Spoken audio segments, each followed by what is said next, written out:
Hello friends, કેમ છો બધા? મજામાં?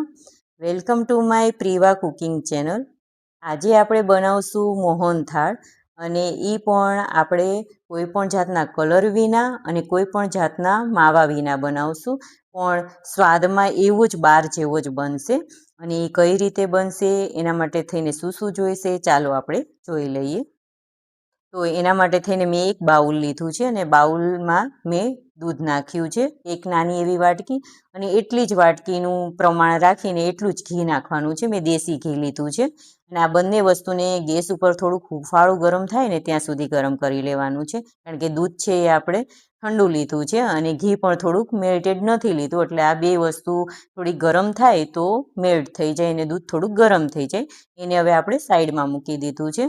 હવે આપણે જે ચણાનો લોટ છે ને એ મેં 500 ગ્રામ લીધો છે, કરકરો લીધો છે, મોહનથાળનો લોટ આવે છે ને એ જ લીધો છે, અને એને આવી રીતના એક બાઉલમાં ચાયણીથી છે એ બરાબર રીતે ચાળી લઈશું. એની અંદર કોઈ પણ જાતના ગાંઠા ન રહે એના માટે થઈને, કોઈ કચરો હોય કે કોઈ આની અંદર કણી મોટી મોટી રહી ગઈ હોય તો એ બધી નીકળી જાય, એના માટે થઈને આપણે એને ચાળી લઈશું.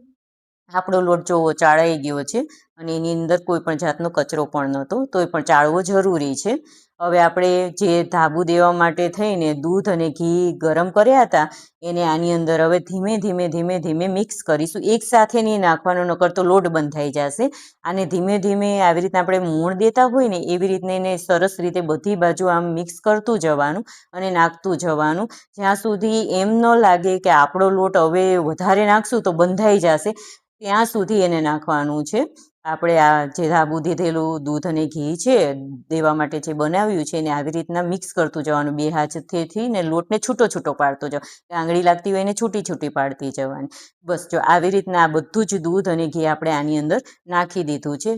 ધાબુ દેવું એ જરૂરી છે આની અંદર, તેનાથી જ આપણો મોહનથાળ છે એ પોચો બનશે અને કણીદાર બનશે, નકર નહીં બને. ડાયરેક્ટ આપણે લોટ નાખીને એની અંદર ઘી સાથે સાતળશું પછી દૂધ નાખશું, એના કરતાં આનું રિઝલ્ટ બેસ્ટ આવે છે. જો હવે આપણે આની અંદર વધારે જો દૂધ કે ઘી નાખીએ ને તો લોટ બંધાઈ જાય, એટલું આપણે નથી નાખવાનું. બસ જો આવી રીતના હવે બધી જ બધા જ લોટને દબાઈ દેવાનો હાથેથી બરાબર બાઉલમાં, ને આવી રીતના ઢાંકીને એને, હું તો કહું છું 1-1.5 કલાક કે 2 કલાક સુધી એને ઢાંકીને રાખી દેવાનો. પછી જ એને આગળ પ્રોસેસ કરીશું, કારણ કે એમ કરવાથી જે દૂધ અને ઘી છે ને એ બધું જ આ જે આપણો મોહનથાળનો લોટ છે ને કરકરો, એની જે કણી હોય ને બધું જ પી જશે ને થોડીક સોફ્ટ થઈ જશે, એનાથી જ આપણો મોહનથાળ પોચો બનશે. હવે મેં 1.5 થી 2 કલાક પછી આ લોટને ખોલ્યો છે, અને આવી રીતના આપણા હાથેથી આપણે પહેલાં એને છૂટો પાડી લેવાનો છે.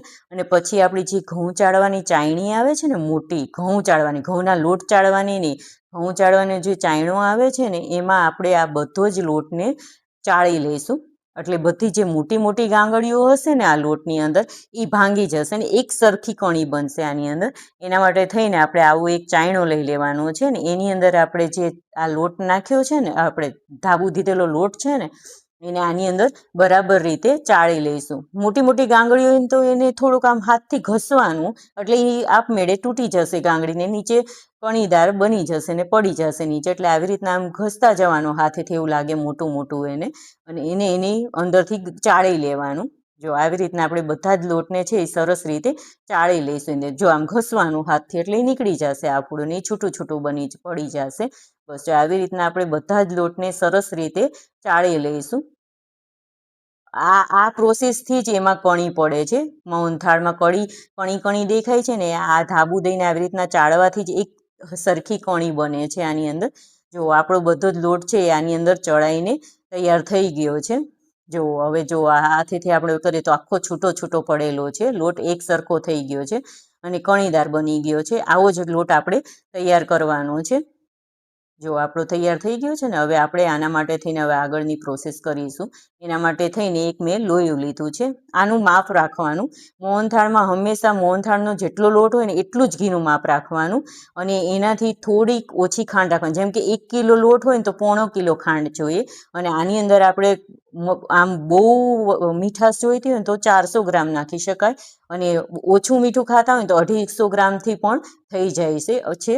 250 થી 300 ગ્રામ ખાંડ નાખશો ને આની સાથે તો એટલામાં મોહનથાળ બની જશે. પણ ઘીનું પ્રમાણ તો સરખે સરખું જ જોશે.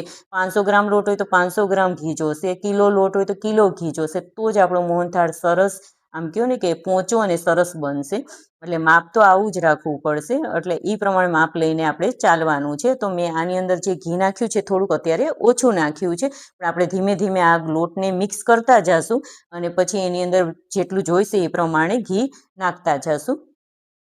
જો હજી મને આવું ઓછું લાગે છે ઘી, એટલે હું એની અંદર પાછળ 2 ચમચા ભરીને છે આપણું આ જે ચોખ્ખું ઘી છે એ નાખતા જશું એની અંદર.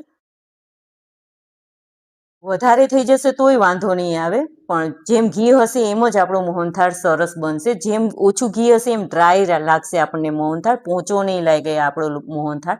એટલા માટે થઈને એનું જે માપ હોય છે ને લોટનું ને ઘીનું એ સેમ જ રાખજો.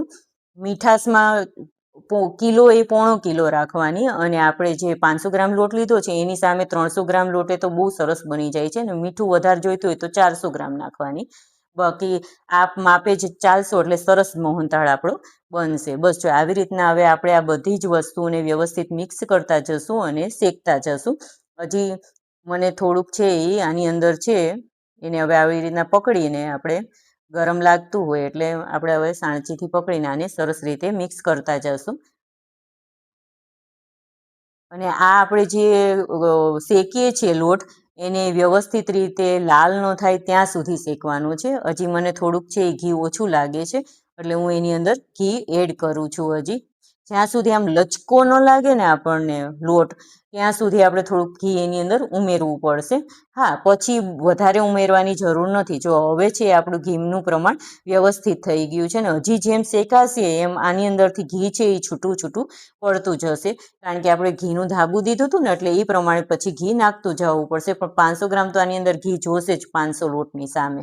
પછી વધારે નાખવું હોય તો થોડુંક હજી નાખી શકાય છે. બસ જો આ આવી રીતના લચકો બને ને ત્યાં સુધી તો થોડુંક ઘી જોશે, એટલું તો ઘી નાખવું જ પડશે. તો આવી રીતના છે એ આપણે હવે એને ધીમા તાપે હલાવતા જશું. જેમ જેમ ગરમ ગરમ થતું જશે ને એમ છે એ વધારે ને વધારે ઘી આની અંદરથી છૂટું પડતું જશે. જો હવે આપણું ઘી કેટલું બધું છૂટું પડી ગયું ને લચકા પડતું થઈ ગયું છે. બસ આને ધીમા તાપે જ શેકવાનું, અને ફાસ્ટ તાપે શેકવાનું જ નથી, કારણ કે આની અંદર આપણે કલર નથી નાખવાના.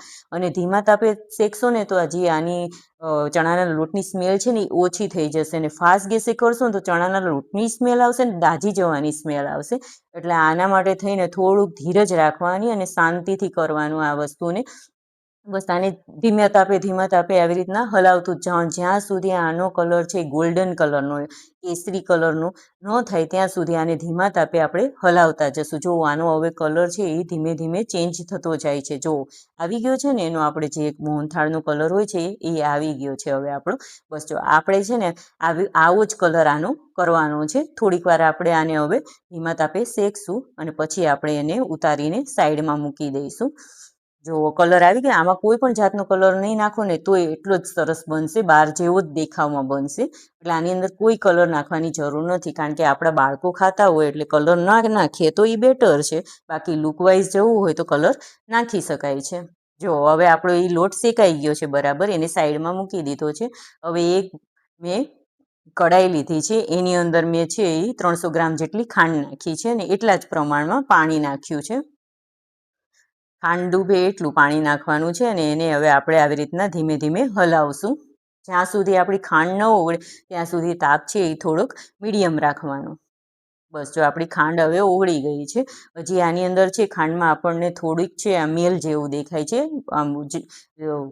તો આપણે એની અંદર થોડુંક છે એ દૂધ નાખી દેવાનું, જેનાથી આ જો બધો જ મેલ છે એમાંથી છૂટો પડી જશે ને નીકળી જશે, સાઈડમાં થઈ જશે. એને આપણે ચમચાથી આવી રીતના કાઢી લેવાનું છે.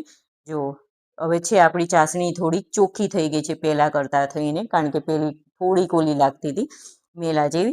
જો આવી રીતના થોડુંક દૂધ નાખશો ને એટલે ચાસણીની અંદરનો મેલ નીકળી જશે. હવે આપણે આ ચાસણીને છે એ બરાબર ઓલી ઘાટી થવા આવે ત્યારે આ 2 એલચી મેં લીધી છે, 2 થી 3 એલચીનો પાવડર મેં એની અંદર એડ કરી દીધો છે. આ સમયે તમારે કેસરના તાંતણા પણ નાખવા હોય તો નાખી શકો છો, મેં નથી નાખ્યા. હવે આની અંદર આપણે છે એક તાર આખો બને ને, તૂટવો ન જોઈએ તાર આપણો, એક તાર આખો બને ને એવી ચાસણી બનાવવાની છે. 1.5-2 તારની ચાસણી નથી બનાવવાની. બસ જો આવી રીતના આપણે આમ કરીએ એટલે આપણો ચાસણીમાં તાર છે ને એ તૂટવો ન જોઈએ એવી ચાસણી બનાવવાની. બહુ ઘાટી ચાસણી બનાવશો ને તો કડક થઈ જશે આપણો મોહનથાળ. જો આવી ચાસણી તૈયાર થઈ જાય પછી આપણે જે લોટ ઉતારી લીધો હતો એની અંદર આ ચાસણી નાખી દઈશું અને એને હવે બરાબર રીતે મિક્સ કરી લઈશું. હવે આને ગેસ ઉપર મૂકવાની જરાય જરૂર નથી અને એક થાળીમાં આવી રીતના આપણે ઘીથી ગ્રીસ કરી લઈશું થાળીને, જેનાથી આપણું મોહનથાળ જ્યારે એની અંદર પાથરીએ ત્યારે એ ચોંટે નહીં. હવે આ બધી જ વસ્તુને આપણે જે ચાસણી અને લોટને છે એ બરાબર મિક્સ કરી લઈશું. ક્યાં સુધી કરવાનું? જ્યાં સુધી આપણને એમ ન લાગે કે હવે જાડું થવા માંડ્યું છે, ભેગું થવા માંડ્યું છે, ત્યાં સુધી એને હલાવવાનું છે. એને ત્યાં સુધી પાથરવાનું નથી. જો હવે આપણી બધી જ વસ્તુઓ ભેગી થવા માંડી છે જો, અને ઘી થોડુંક છૂટું પડવા માંડી ગયું છે ને હવે જાડું થઈ ગયું છે ને આપણું. હવે આ સમયે છે ને થોડો આપણો મોહનથાળ છે ને ગરમ હોય ને ત્યાં આપણે આવી રીતના 2 ચમચી ઘી એની અંદર એડ કરવાનું છે.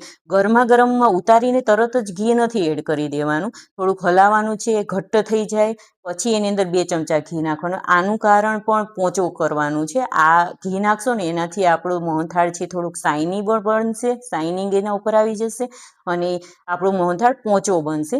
એના માટે થઈને આવી રીતના કોઈ પણ મીઠાઈ હોય એમાં આવી રીતના તમે ઘી એડ કરશો એટલે કોઈ પણ મીઠાઈ છે પોચી બનશે, ઓલી ડ્રાય નહીં બને અને શાઇનિંગ સારી આવી જશે. તો આવી રીતના ઘી એડ કરી થોડીક વાર હલાવીને આવી રીતના થાળીમાં આપણે પાથરી દઈશું. જો કણીદાર બન્યો છે ને આપણો મોહનથાળ, કણી કણી આપણને છૂટી પડેલી જો આમાં દેખાય પણ છે.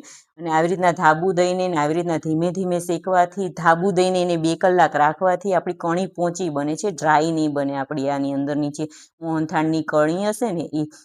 અને આને તમે મિનિમમ છે એ 1 મહિના માટે થઈને બારોબાર સ્ટોર કરી શકો છો અને બાળકોને ખવડાવી શકો છો. બહુ સારી લાગે છે. કોઈ મહેમાન આવ્યા હોય ત્યારે પણ બહુ સારું લાગે છે ને ટેસ્ટ વાઇઝ બહાર જેવો જ બનશે. આ એકવાર તમે જરૂર બનાવજો આપણા મોહનથાળને. જો હવે આવી રીતના આપણે કોઈ પણ ઘણી વખત આપણે શું કરીએ છીએ, વાટકાથી આને લીચ્છો કરી નાખીએ. લીચ્છો નહીં કરવાનો, આવી રીતના કરીને થોડી કણીદાર દેખાતો હોય ને એવો રાખવાનો. લાગે છે ને આમ પેંડા જેવું કે થાબડી પેંડા જેવું કે આમ સરસ એનું ઉપરનું લાગે છે ને ફળ, આવી રીતના રાખવાનું. એને હાવ લીછો નહીં કરી નાખવાનો. હવે એની ઉપર આપણે જે કાજુ બદામની કતરણ કરેલી છે એ પાથરશું અને આની ઉપર છે ને ચારોળી પણ સારી લાગે. મોહનથાળમાં અને દૂધપાકમાં તો ચારોળી સારી જ લાગે, પણ મારી જોડે અત્યારે નહોતી એટલે મેં એડ નથી કરી ને મેં આ કિસમિસ નાખી છે એના બદલે. એને પણ આવી રીતના આપણે થોડા અંતરે એને પાથરી દઈશું.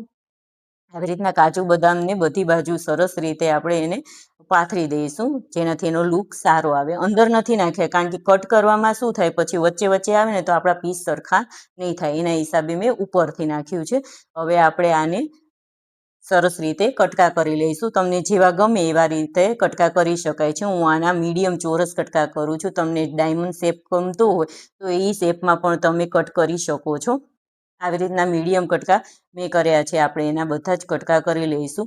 આને છે ને જ્યારે આપણે પાથરીએ ને પછી 10 મિનિટ પહેલાં રહેવા દેવાનું, પછી જ આ કટકા કરવાના, જેનાથી કટકા સારા થશે. બહુ મોડું કરશો ને તો થોડોક આ ઓલો થઈ જાય, આપણે ઠંડો પડી જાય ત્યારે એના કટકા વ્યવસ્થિત નહીં પડે. એટલે સેજ એમ લાગે ને કે સતપ છે ત્યાં જ આના કટકા પાડી લેવાના છે આપણે.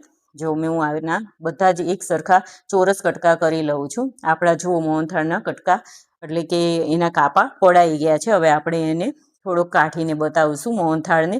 આવી રીતના તવેથો હોય ને એનાથી જ કાઢવાનો, જેનાથી શું એ આમ સરસ રીતે નીકળશે ચપ્પા કરતાં. બે આમ એને વ્યવસ્થિત રીત નીચેથી આધાર મળે ને એને હિસાબે થઈને. અને હું કટ કરીને બતાવીશ કે કેવો બન્યો છે. જો એકદમ પોચો બન્યો છે ને. આ મેં 3 થી 4 કલાક રહેવા દીધો છે પછી આવી રીતના કાઢ્યો છે આને. જો આવી રીતના આપણે એના કટકા કરશું તો જો સરસ રીતે પોચા બને છે આવી રીતના. અને ભૂકો પણ કરીને હું તમને બતાવીશ કે કેટલો સરસ પોચો છે આપણો મોહનથાળ. જો આમ કરવાથી તરત જ કટકા થઈ જાય છે ને એને દબાવવાથી એકદમ સરસ છૂટો પડી જાય છે. એટલો પોચો બન્યો છે આપણો મોહનથાળ. આ રીતના તમે બનાવશો ને એટલે સરસ મોહનથાળ આપણો બનવાનો છે. તો એકવાર જરૂર, આ શ્રાવણ મહિનો ચાલે છે ને હવે સાતમ આઠમ આવશે, એમાં જરૂર ને જરૂર બનાવજો. બાળકોને પણ જો એના બહાર ભણતા હોય તો એને પણ આવી રીતના બનાવીને તમે એને મોકલી શકો છો. અને હેલ્ધી પણ છે આપણો, કારણ કે આની અંદર આપણે કોઈ પણ વસ્તુ નાખી નથી. ને માવો નાખીએ ને તો કદાચ બહુ ઝાઝો સમય ન રહી શકે, પણ આવી રીતના બનાવશો એટલે ઝાઝો સમય બનશે. જો મારી રેસીપી કેવી લાગી એ મને કોમેન્ટ કરીને કહેજો. જો તમે મારી ચેનલમાં નવા હોય તો મારી ચેનલને સબસ્ક્રાઈબ કરજો ને વધુ શેર કરજો. આવજો બધા.